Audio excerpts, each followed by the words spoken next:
So, with Outsiders comes some pretty interesting new cards and, of course, playstyles. So, there's three main playstyles that I want to focus on trying to work out and build decks around. And they are a knife throwing deck using things like flick knives.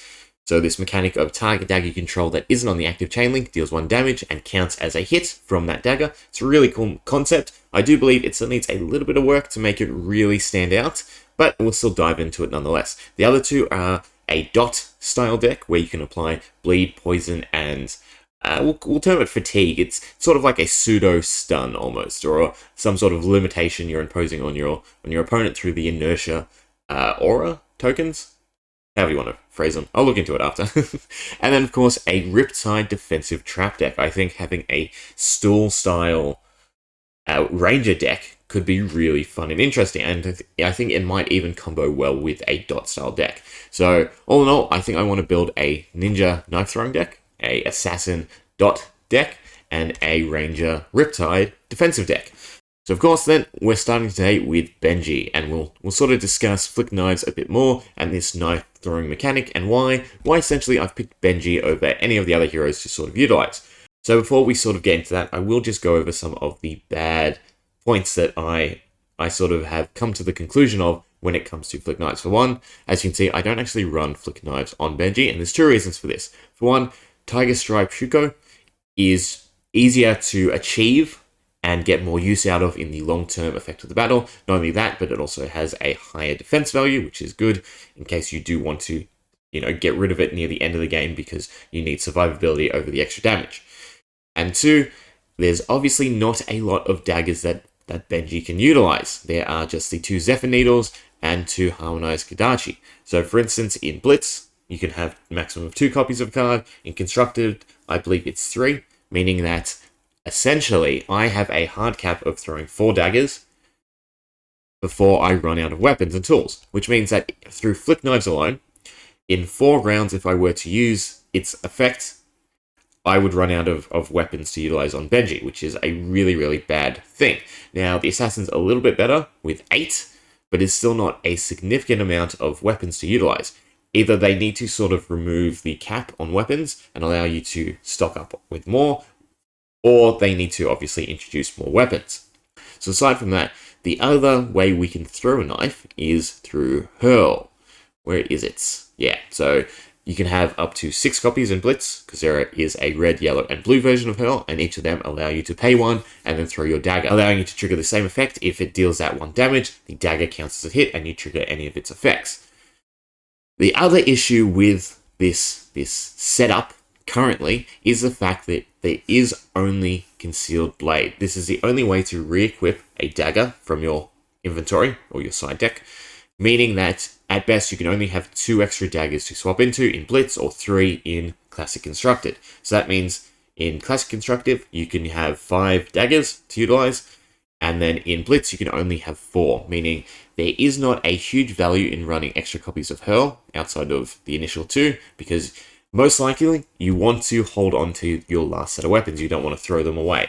You want to sort of use this sparingly, which is my big issue, is there's not enough to make flick knives substantial. Even on an assassin, I would kind of warrant running something else, because you can achieve everything you want to achieve through Hurl alone. And it's not a huge cost. Obviously, it has that 1 extra, but then you're also gaining the 3 extra damage, and then you're also gaining that 3 extra damage, which is, pretty nice. Other than that, then they've also introduced a bunch of dagger support cards, which are really good. I think they're strong enough by themselves to sort of run in both styles of play. There's not a huge amount of weapon buffs outside of generics in both Assassin and Ninja. The majority of buffs are centered around their attack actions rather than weapon mechanics. And all in all, while this is an interesting concept, I don't believe it's strong enough just yet to play by itself. You do have some pretty neat cards like Stab Wound, and where's the other one? No, it's not Plunge. I'm thinking of Bleed Out. So both of these are really good, because Bleed Out is a pretty high damage value for being in a red and also Ninja and Assassin. It does 4 damage, and it costs 1 less every time you use your dagger. So if you swing twice, you have to hit, right? Yeah, so if you dealt damage with your dagger twice through throwing your dagger or hitting with it, it costs 2 less, meaning that this is now a 0 cost 4 damage attack, which is really good. It gives it a substantial amount of priority in blocking. And if you're unfamiliar with one of the biggest principles of the game, a card advantage is by far supercharged, in a sense, when it comes to Flesh and Blood. It really pays off to be able to force your opponent to block and reduce their hand size for their turn. In terms of a card like Stab Wound, this 2 extra damage, because on average you'd probably only hit twice with your daggers or swing twice. So when this hits, they lose X, where X is the number of times a dagger has hit this combat chain. So through Concealed Weapon or Concealed Blade, you could probably get this up to 6 if you hit twice, throw twice, equip, hit twice. I guess you could throw again, so 8 maybe is the total. So there is sort of an OTK, though it's very doubtful you could get enough resources to actually make Stab Wound a OTK. But it's still a really good effect because it's piercing damage. It's unblockable, unpreventable, I believe, because it's lose, not deal damage. Therefore, it gives this card a really high priority. And a really high priority blue card is really good because you can either pitch it and still recycle it back and play it later, or you can utilize its effect to deal that piercing damage and make your opponent have to block to prevent that piercing damage. Because again, it's when it hits, so they need to block that too in order to not lose any extra life, even if they were to, say, prevent damage. And that's a big thing about Outsiders, is we're really getting into this theme of preventing damage, so not just arcane damage, but also generic damage. There's a lot more support for that. So between Stab Wound and Bleed Out, we've got some pretty powerful dagger utility cards. But again, there's nothing substantial here to make it really be its own archetype, as I've sort of crafted here. Essentially, I've just grabbed every dagger related card when it comes to ninja, well, or assassin, so all the combo cards. And while there's some good stuff here, there's definitely not enough to make it the main principle of the deck, outside of trying to get something together with Stab Wound. But being able to do that 8 dagger combo is difficult. It's almost impossible in Assassin due to the heightened dagger cost. But even at 1, this means that you need to pay 2 to swing twice. You then need to have this in your hand twice to restock. And then you need to be able to throw. So right there, you're already exceeding the card limit. So you need some sort of draw mechanic, which Assassin doesn't have. Ninja does a little better, especially with Benji and his specialization, Spring Tiding. There is ways to sort of combo into it, but it would definitely be a really difficult thing to achieve because there are a lot of components to it that you need to utilize. On average, you could probably get up to 3, maybe 4 dagger attacks in a turn. For Bleed Out, the most you want is 2. Because then it is a 0-cost card, no matter which color you run. And even in blue, the 2 damage for 0 is still a good thing to chuck on at the end, especially because as go again. These are really good combo pieces, but they need a larger chain. Because again, the mentality is you swing, you hope that your opponent doesn't block, you're only doing 1 damage with Benji and the assassin weapons, aside from Zephyr. Zephyr's a little bit better, or you're doing even less with assassin and paying more. So there needs to be some more dagger support, even if there was not a reaction card, what am I looking for? Just a action card that was something like your next dagger attack costs 1 less, and that way it's free on Ninja, or it's only 1 on Assassin. That would be great. That would really help sort of buff up the power and make this usable as its own sort of type. Other than that, this is sort of what I've come up with. Obviously, I still need to cut cards, and there is no real defensive value for this deck. I need to run a few more niche cards just to help smooth things over. But essentially, the draw mechanics are Ancestral Empowerment, allows you to obviously buff your attack and stay neutral. Spring Tidings you can go positive with, Art of War you can go positive with, and there's not a lot of cards in Flesh and Blood that you can go positive in terms of draw. Even things like Tome of Ferendale, this only allows you to go +1, and it's a pretty powerful card in itself. For that reason, I should say. So, all in all, we can go +2 here, possibly a lot more with Spring Tidings, depending on, obviously, how many attack action cards with 2 or less base damage.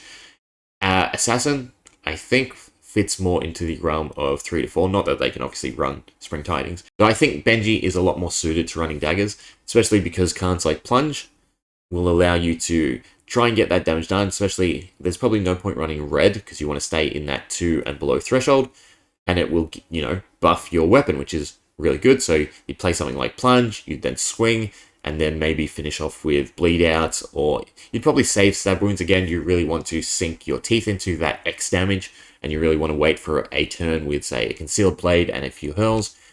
All in all, my biggest issue with flick knives is it is something you have to use sparingly. For instance, this Tiger Stripe Shuko, you can tack on almost every single turn, and that makes it incredibly more powerful than running flick knives. A card that after an X amount of time, because you run out daggers, is now useless and only worth 1 to block with, and B, does not have this ongoing effect that we see with a lot of legendaries simply because of that dagger limitation. So, all in all, I don't think this is going to be a high tier deck. It will definitely be a fun deck, but it does need a little bit more love to really get off the ground. Your best bet is probably running it as an addition to a normal deck.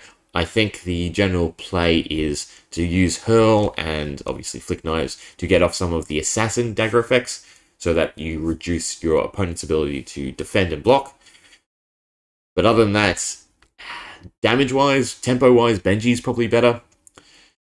I don't know. Once it comes out, we'll probably give it a go. Again, I much prefer real cards, so I'm probably going to hold off testing or playing till then, and I'm not here for the Outsiders launch anyway. Anyway, I hope you enjoyed those thoughts, and I'm looking forward to see. I'll probably go through some of the deck lists other people have sort of made and use that to run and tweak. Essentially, if I were to clean this up, I get rid of the Red Plunge, since it doesn't synergize well with Benji's passive ability. I would probably then get rid of Knives Out is decent. I want more blue cards, because again, I would build this more of a combo style deck where we're really trying to get to the point of being able to use Concealed Blade over and over again. So you would also need some sort of energy mechanic. I'd probably swap over Vest of the First Fist for maybe Deep Blue, just so then I can guarantee pitch a weaker card 4-3. But Vest of the Fist is obviously a bit better. There's also the notion of running it with FaB, for the simple fact that you can run the better, or probably one of the best resource generating engines in the game through Flamescale Furnace. Could you do something with that? I don't think there's enough dagger cards in blue. Besides, well, you can use Bleed Out, you can use Hurl, Stab Wounds, no, but that's your finisher, although it doesn't really have a cost. Your cost really is only from the extra point from heal. Your cost is really only there in the extra resource point needed to play Hurl and get the dagger throw off. So, I don't know, I might look at FaB. FaB's probably a decent idea as well. So, obviously, the big issue with FaB is it doesn't play around his hero mechanic, which is, of course, Phoenix Flame, which is also the issue I have with using Arachne, for instance. Dagger Throw, Flick Knives decks don't run well with Contract, because Contract needs to be the essence to make Arachne's ability worth it. Really only Benji's ability is really catered towards using Flick Knives well. There is obviously merit to Uzari, but I think Benji's probably the strongest variant at the moment, from my perspective at least. I do look forward to playing it, but we'll leave it there. Hope you enjoyed. With a bit, I think this is the first iteration of the deck I'm going to be running. So obviously our hero is Benji. Attack action cards with 2 or less damage or power. Can't be defended by cards from hand. Great ability, especially on a combo style deck. And most of all, it really plays into Stab Wounds as a finisher. Second, the first time attack action card you control hits each turn, the next attack gains +1. And attack is really important because it means you generally want to swing with your weapon on that effect. Mask of Momentum, once per turn effect. When an attack action card you control is the 3rd or higher chain link in a row to hit, draw a card. Chain link, so it doesn't have to be attack action, by which I mean it can be attack action, weapon attack, attack action, which is great. A little bit of a draw engine.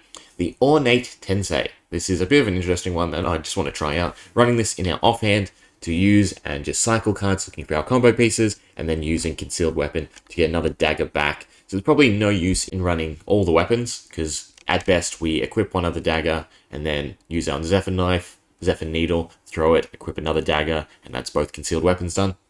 Snapdragon Scalers, destroy Snapdragon Scalers, target attack action card with 1 or less gains go again. This is probably the only maybe useless card, because I don't think I have that many attacks. I don't think I have any attacks actually that don't have go again. aside from... No, the weapons have go again. Yeah, no. Hurl has go again, bleed out has go again. We also, we're not running too many attacks either. Plunge has go again. So I can probably swap the boots out in actuality. Tiger Stripe Shuko, the second attack action card, with 2 or less base damage you play each turn has +1, and damage that would be dealt by this can't be prevented. A great way to ensure certain attacks hit, which I can probably play off a bit better. I mean, Plunge is probably the most important utilizer of this ability. And then Vest of the Fist, so that we can gain those 2 resources after we land our first attack. Zephyr Needle is our starting dagger. If Zephyr Needle is defended by a card with with defense damage, then Zephyr Needle is our weapon. So if Zephyr Needle is defended by a card with greater defense than its power, destroy it. Bit of a worry.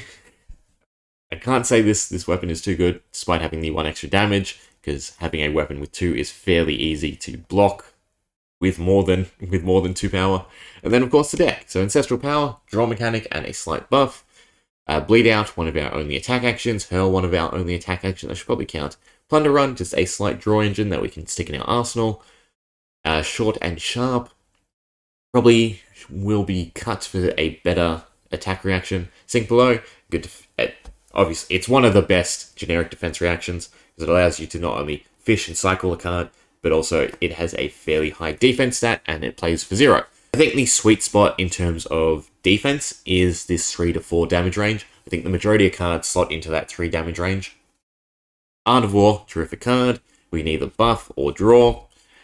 Bleed Out, extra copies, extra copy of Plunder Run, Plunge, a little combo piece of our dagger attacks. So we want to use Plunge, swing with our dagger, and then maybe throw it. Short and Sharp, again, probably going to cut. Spring Tidings, another draw engine. I probably need more attack actions to make Spring Tidings work a bit better. Tome of Ferendale, one of the best draw cards in the game. Bleed Out, again, running all 6 copies of it. Concealed Blade, definitely a necessity so that we can cycle our weapons back.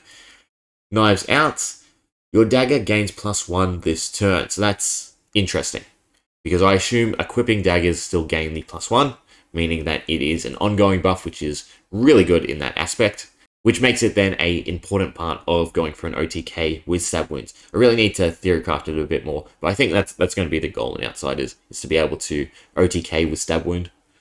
Plunge again, and then another Short and Sharp. Short and Sharp are probably going to get replaced with some better attacks and reactions, because the choose 1 for 1 is not too good. Yes, it is versatile, but it's not a huge buff, and the cost is a bit bad. Especially if, again, we want to combo, we need very low centered cards, because Bleed Out is essentially the only thing we want to pay for, aside from maybe the Hurl. And then our sideboard, Deep Blue, again, a better resource generator. Flick Knives has potential in a short game, maybe if we definitely are fishing for some combo pieces. Harmonized Kodachi are the main weapons we do want to use, because they are far more efficient than Zephyr Needle. So if you have a card in your pitch zone where the cost is 0, which the majority of our cards are, we then gain Go Again, which is really good. Really good to have that on a weapon, obviously. Anyway, tell me your thoughts. Definitely need some tweaking and some playtesting, though. Hope you enjoyed.